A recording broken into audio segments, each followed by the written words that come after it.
kind of speaking of that, I understand that Pale Traveler, when Disney was originally making the movie, she didn't like the aspect that it was a musical.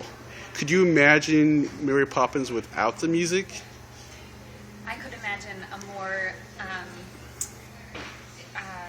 more strict adaptation of her books, more so in a play setting, for sure. So I can absolutely understand why she thought Mary Poppins should not be singing.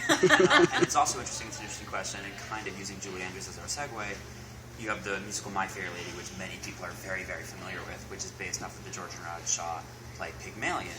And to a lot of the world who don't know that this play Pygmalion even exists, if you were like, think of My Fair Lady without music, they're like, how could you possibly? Without Wouldn't It Be Lovely or any of these songs that we know and love, I could dance all night. Well, that play does exist, and it's called Pygmalion, and it's almost the exact same book as the musical. So I think it's difficult for us to wrap our minds around, because this show and this piece are so supported by these incredibly famous songs. But I bet it could exist as a straight play, and I bet I would love to see it, because it would be like really magic and scary maybe a little bit. I would love to see some of those darker themes explored in the book. You know, something that's interesting about the books too, the relationship with the kids, and how Jane kind of takes this role of taking care of Michael and spinning situations for Michael. And I don't know him enough about Saving Mr. Banks to know this about Pale Travelers, but I think that maybe it was a point that these kids got each other through all of these hard situations. And I think that would be a really kind of Hansel and Gretel thing to come out of a straight play of this material. Well, luckily this one has music. So of the songs that are in the musical version, which ones are your favorites, and why? What is it about that you like about that particular song?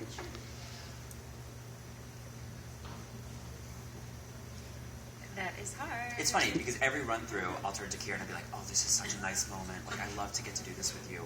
And they change every single time. There are some times when, like, after Supercalifragilisticexpialidocious, we're literally standing there completely breathless and just, like, smiles plastered on our faces, and the happiness is so genuine and so, visceral that we're just like, there was no other moment in the musical that's better than this. But then the next run-through, we get a really nice moment at the end of it. This is probably my favorite. I love end of Act 1 for what we get to do. I think it's a really cool way to finish off the act, and it's a really nice vocal theme that the audience will recognize. It's Chim Chimney, but the way that it's been adapted in the musical for us is really, really nice, and that's probably one of my favorite parts. But I probably have a couple, but that's probably up there on the list. I think I love Step in Time, and I love the chimney sweeps. I love that whole production number. That has to be maybe one of the more impressive bits of choreography from Scott Michaels, and it's very magical. It feels hopeful. It feels like how we're trying to infuse the kids with hope. I like that. I'll also say that aside from the musical numbers, which are widely known and great in our production, there are some really beautiful moments in the script itself that I think the audience will really appreciate. And this is, again, how it's a little different than a movie.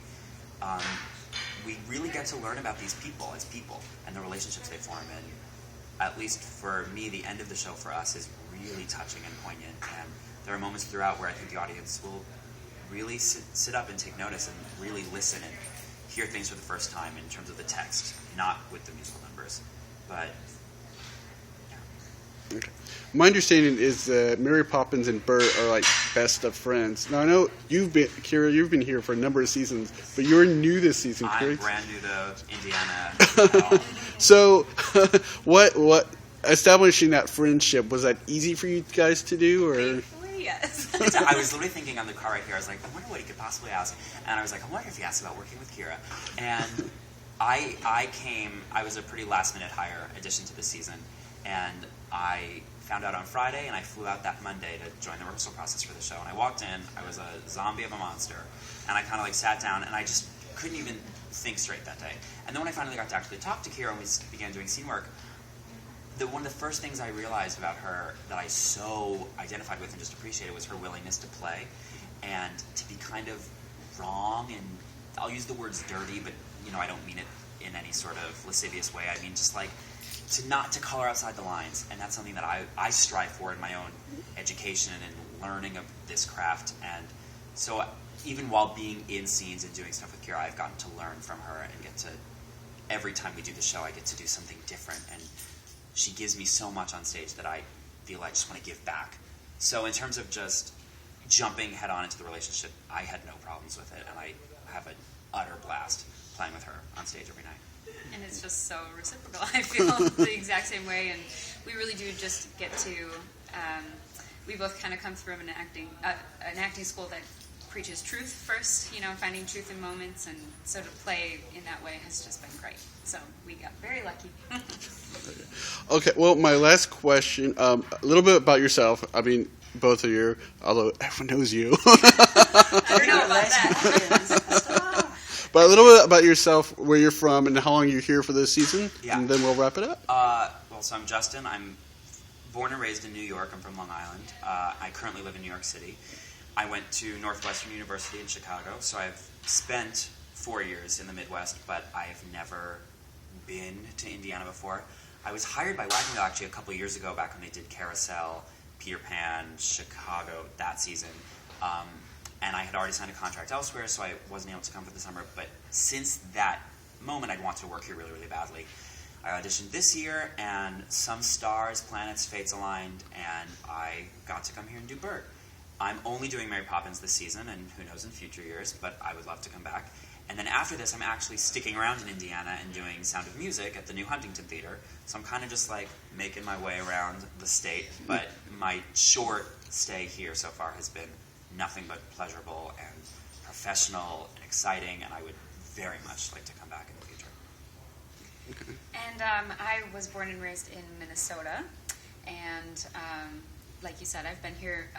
This is my 4th summer season, and actually my husband, growing up in North Manchester, has just returned full-time to partner with his dad on his family farm, and so we've moved here. So Wow. I live in North Manchester. So you'll be seeing a lot more of Yes. Girl Legs Hawkins You at the will Wagon never Wheel get Theater. rid I'm sure people will be happy about that, I too. hope so. I hope they continue to be. Cool. Well, thank you both very much. Thank you, you. David.